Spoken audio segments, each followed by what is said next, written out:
उत्तर प्रदेश के शामली में एटीएस की छापेमारी से हड़कंप मच गया है। वहीं दूसरी ओर अमेरिका और ईरान के बीच युद्ध की आहट ने पूरी दुनिया को हिलाकर रख दिया है। क्या वाकई तीसरा विश्व युद्ध शुरू होने वाला है? देखिए देश और दुनिया की 30 बड़ी खबरें। उत्तर प्रदेश के शामली जिले में आज सुबह एटीएस की टीम ने एक बड़ी कार्रवाई करते हुए संदिग्ध आतंकी मॉड्यूल का भंडाफोड़ किया है। पुलिस ने मौके से 6 संदिग्ध युवकों को गिरफ्तार किया है, जिनके पास से कई डिजिटल सबूत और आपत्तिजनक दस्तावेज बरामद हुए हैं। शुरुआती जांच में इनके तार सीमा पार बैठे हैंडलर्स से जुड़े होने की बात सामने आ रही है। मुख्यमंत्री योगी आदित्यनाथ ने आज वाराणसी में स्कूल चलो अभियान 2026 का भव्य शुभारंभ किया है। इस दौरान सीएम ने बच्चों को मुफ्त किताबें और यूनिफॉर्म बांटी और कहा कि शिक्षा के क्षेत्र में उत्तर प्रदेश को नंबर 1 बनाना ही उनका एकमात्र लक्ष्य है। उन्होंने अधिकारियों को निर्देश दिया कि एक भी बच्चा स्कूल जाने से वंचित नहीं रहना चाहिए।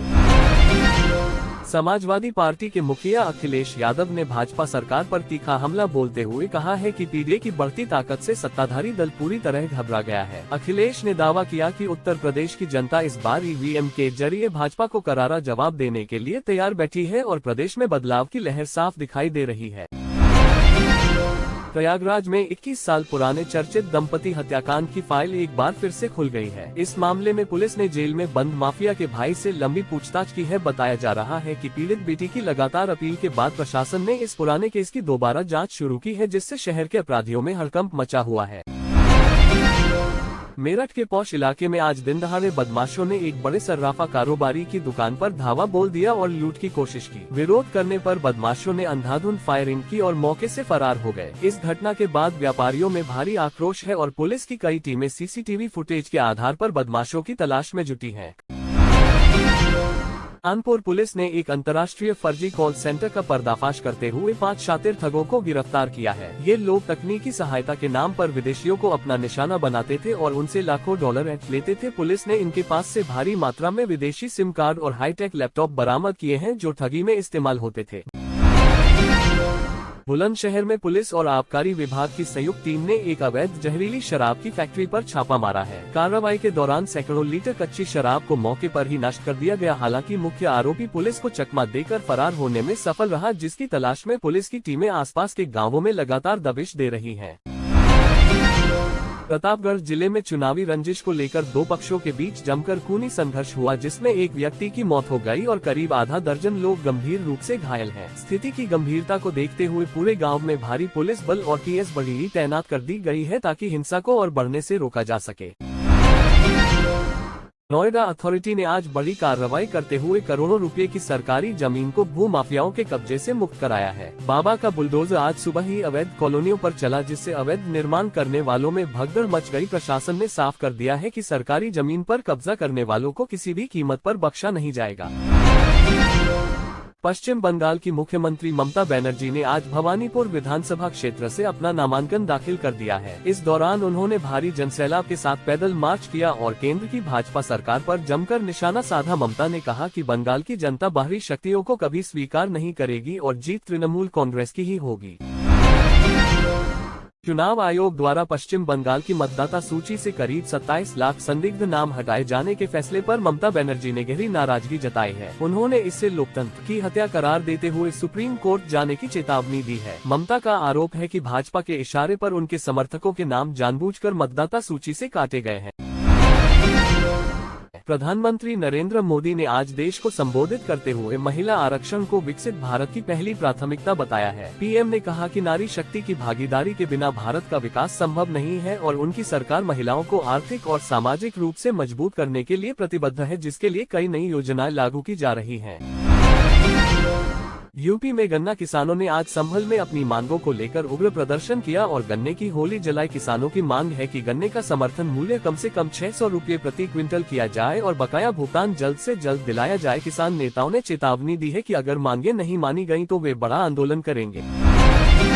उत्तर प्रदेश सरकार ने किसानों के लिए नई गाइडलाइन जारी करते हुए कहा है कि 15 अप्रैल तक किसान रजिस्ट्री कराना अनिवार्य होगा। जो किसान इस प्रक्रिया को पूरा नहीं करेंगे उन्हें भविष्य में सरकारी योजनाओं और खाद बीज की सब्सिडी का लाभ नहीं मिल पाएगा। इस घोषणा के बाद से ही ग्राम सचिवालयों में किसानों की भारी भीड़ जमा होने लगी है। अमेरिका के राष्ट्रपति डोनाल्ड ट्रंप ने ईरान को एक बार फिर कड़ी चेतावनी देते हुए कहा है कि अगर उसने परमाणु कार्यक्रम और समुद्री रास्तों में दखल देना बंद नहीं किया तो अमेरिका बड़े हमले के लिए तैयार है। ट्रंप के इस बयान के बाद मिडिल ईस्ट में तनाव चरम पर पहुंच गया है और पूरी दुनिया की नजरें अब इस क्षेत्र पर टिकी हैं। इजराइल और लेबनान के बीच चल रहे युद्ध ने आज भयानक रूप ले लिया जब इजरायली वायुसेना ने एक ही दिन में लेबनान के कई ठिकानों पर भीषण बमबारी की। इस हमले में 250 से अधिक लोगों के मारे जाने की खबर है। अंतर्राष्ट्रीय मानवाधिकार संगठनों ने इस हमले की कड़ी निंदा की है और इसे युद्ध अपराध करार दिया है। होर्मुज की खाड़ी में तनाव बढ़ने के कारण वैश्विक बाजार में कच्चे तेल की कीमतों में अचानक भारी उछाल आया है। ईरान ने धमकी दी है कि वह इस समुद्री रास्ते से होने वाले तेल के व्यापार को पूरी तरह रोक देगा, जिससे पूरी दुनिया में ऊर्जा संकट पैदा हो सकता है। भारत सहित कई देश इस स्थिति पर करीब से नजर रख रहे हैं। जेडी वेंस आज पाकिस्तान के दौरे पर पहुंचे हैं, जहां वे अमेरिका और ईरान के बीच चल रहे तनाव को कम करने के लिए मध्यस्थता कर सकते हैं। उनकी सुरक्षा को देखते हुए इस्लामाबाद में 2 दिनों की सार्वजनिक छुट्टी घोषित की गई है और पूरे शहर को छावनी में तब्दील कर दिया गया है ताकि कूटनीतिक वार्ता शांतिपूर्ण ढंग से हो सके।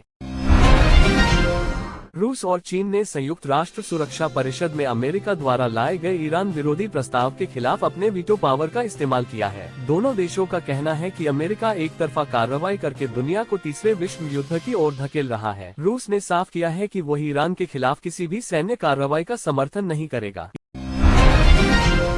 ईरान ने अमेरिका पर सनसनीखेज आरोप लगाते हुए कहा है कि अमेरिकी सैनिक शांति की आड़ में ईरान के परमाणु केंद्रों से यूरेनियम चोरी करने की कोशिश कर रहे हैं। ईरान के विदेश मंत्रालय ने कहा कि उनके पास इस चोरी के पुख्ता सबूत हैं और वे इस मामले को अंतर्राष्ट्रीय न्यायालय में उठाएंगे, जिससे दोनों देशों के बीच तनाव और बढ़ गया है।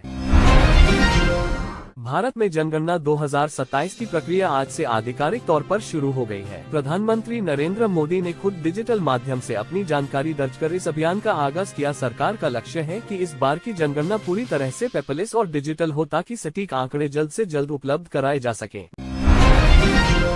भारतीय रिजर्व बैंक यानी आरबीआई ने अपनी ताज़ा मौद्रिक नीति समीक्षा में रेपो रेट में कोई बदलाव नहीं किया है। इसे 6.25% पर ही बरकरार रखा गया है, जिससे आम आदमी की होम और कार लोन की ईएमआई फिलहाल नहीं बढ़ेगी। गवर्नर ने कहा कि महंगाई दर पर नियंत्रण पाने के लिए यह फैसला लिया गया है, जो अर्थव्यवस्था के लिए सही है।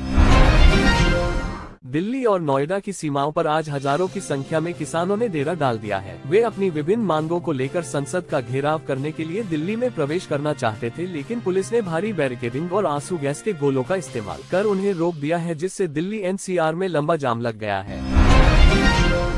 पंजाब पुलिस ने गैंगस्टर कल्चर के खिलाफ अब तक का सबसे बड़ा सर्च ऑपरेशन चलाया है। राज्य भर में 44,000 से ज्यादा ठिकानों पर एक साथ छापेमारी की गई, जिसमें भारी मात्रा में अवैध हथियार और नशीले पदार्थ बरामद हुए हैं। पुलिस का दावा है कि इस कार्रवाई से लॉरेंस बिश्नोई और अन्य गैंग्स की कमर टूट जाएगी। अमेरिका के कैलिफोर्निया शहर में लॉरेंस बिश्नोई और रोहित गोदारा गैंग के बीच आपसी गैंगवार की खबर सामने आई है। पिछले 48 घंटों में दोनों गुटों के बीच हुई गोलीबारी में 2 लोगों की हत्या कर दी गई है। स्थानीय पुलिस इस मामले की जांच कर रही है और भारतीय एजेंसियों से भी इस संबंध में जानकारी साझा की गई है। मौसम विभाग ने उत्तर भारत के कई राज्यों के लिए आने वाले 48 घंटों में भारी बारिश और ओलावृष्टि का ऑरेंज अलर्ट जारी किया है। वैज्ञानिकों का कहना है कि पश्चिमी विक्षोभ के सक्रिय होने के कारण पहाड़ों पर बर्फबारी और मैदानी इलाकों में तेज हवाओं के साथ बारिश हो सकती है, जिससे तापमान में एक बार फिर गिरावट दर्ज की जाएगी। मध्य प्रदेश की मोहन यादव सरकार ने प्रदेश में समान नागरिक संहिता यानी यूसीसी लागू करने की दिशा में कदम बढ़ा दिए हैं। सरकार ने इसके लिए एक विशेषज्ञ कमेटी का गठन किया है, जो दिवाली तक अपनी अंतिम रिपोर्ट सौंपेगी। सूत्रों का कहना है कि उत्तराखंड के बाद मध्य प्रदेश यूसीसी लागू करने वाला दूसरा राज्य बन सकता है। भारतीय रेलवे ने गर्मियों की छुट्टियों में यात्रियों की भारी भीड़ को देखते हुए 200 नई स्पेशल ट्रेनें चलाने का निर्णय लिया है। ये ट्रेनें दिल्ली, मुंबई और उत्तर प्रदेश के प्रमुख शहरों के बीच चलेंगी, जिससे यात्रियों को कंफर्म टिकट मिलने में आसानी होगी। साथ ही रेलवे ने स्टेशनों पर अतिरिक्त सुरक्षा बल तैनात करने के निर्देश भी दिए हैं। ये थी आज की 30 बड़ी और तेज खबरें। हमने कोशिश की है कि हर खबर आपको पूरी जानकारी के साथ मिले। अगर आपको ये वीडियो पसंद आया हो तो लाइक करें, चैनल को सब्सक्राइब करें और बेल आइकन दबा दें ताकि अगली अपडेट सबसे पहले आप तक पहुंचे। कमेंट में बताएं आपको कौन सी खबर सबसे ज्यादा महत्वपूर्ण लगी। मिलते हैं अगली वीडियो में। जय हिंद।